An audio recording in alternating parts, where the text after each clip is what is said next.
Nagui était l'invité de Quotidien ce jeudi 26 octobre, en marge la diffusion de Taratata 30 sur France 2 le 3 novembre prochain.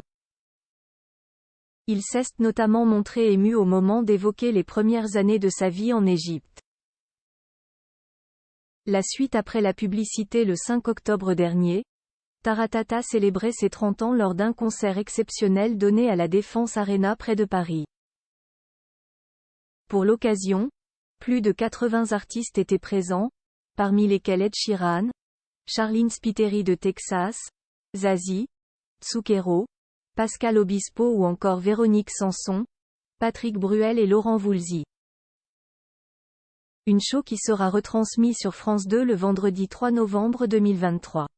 C'était donc l'occasion pour Yann Barthès ce jeudi, à quelques jours seulement de cette diffusion, d'accueillir dans Quotidien l'animateur phare de cette émission, Nagui. Celui qui forme depuis 22 ans un joli couple avec Mélanie Page a notamment été interrogé sur son enfance en Égypte.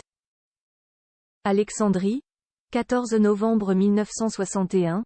Jusqu'à quel âge ? Lui a demandé Yann Barthès, en faisant référence à son lieu et à sa date de naissance.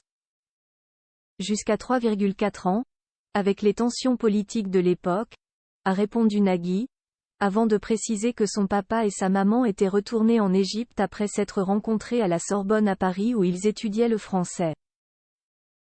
Mais comme c'était encore très électrique et très dangereux lorsque Nagui est né, ils ont décidé de retourner en France avec lui dès ses 3,4 ans.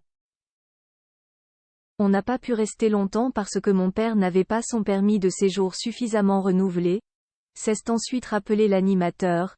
Lui et sa famille étaient ensuite partis s'installer au Canada avant qu'ils reviennent s'installer en France plus tard, avant d'être coupés par Jean-Michel Apataï. Vous êtes ému, a constaté celui qui se faisait récemment taquiner dans l'émission par François Hollande, avant que Nagui ne fasse un lien entre les tensions qu'il raconte et celles qui persistent aujourd'hui, faisant probablement ici référence au conflit israélo-palestinien qui n'a jamais été autant d'actualité.